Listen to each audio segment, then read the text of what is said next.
بسم اللہ الرحمن الرحیم۔ سب سے زیادہ بدقسمت انسان وہ ہے جو حد درجہ غریب ہوا اور خدا پر یقین نہ رکھتا ہو۔ کچھ لوگ اپنے آپ کو اپنے پیشے سے بڑا سمجھتے ہیں اور کچھ لوگ پیشے کو خود سے بڑا سمجھتے ہیں۔ دونوں حالتوں میں نتیجہ پریشانی ہے۔ اپنے آپ کو اپنے سے بڑا سمجھنا۔ بدی کی تلاش ہو تو اپنے اندر جھانکو، نیکی کی تمنا ہو تو دوسروں میں ڈھونڈو۔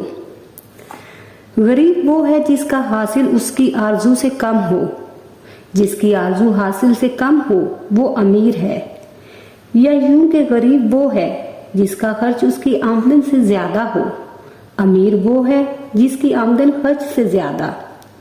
غریب اگر اپنی آرزو اور خرچ کم کر دے تو آسودہ ہو جائے گا، اگر اپنے سے امیر لوگوں سے مقابلہ کرے گا تو کبھی آسودہ نہ ہوگا۔ پستیوں کی طرف دیکھو آپ بلند نظر آؤ گے، بلندی کی طرف دیکھو تو پست۔ بس امیری، غریبی، بلندی، پستی احساس ہے، اپنے احساس کی اصلاح کریں۔ خیال بدل سکتا ہے لیکن امر ٹل نہیں سکتا۔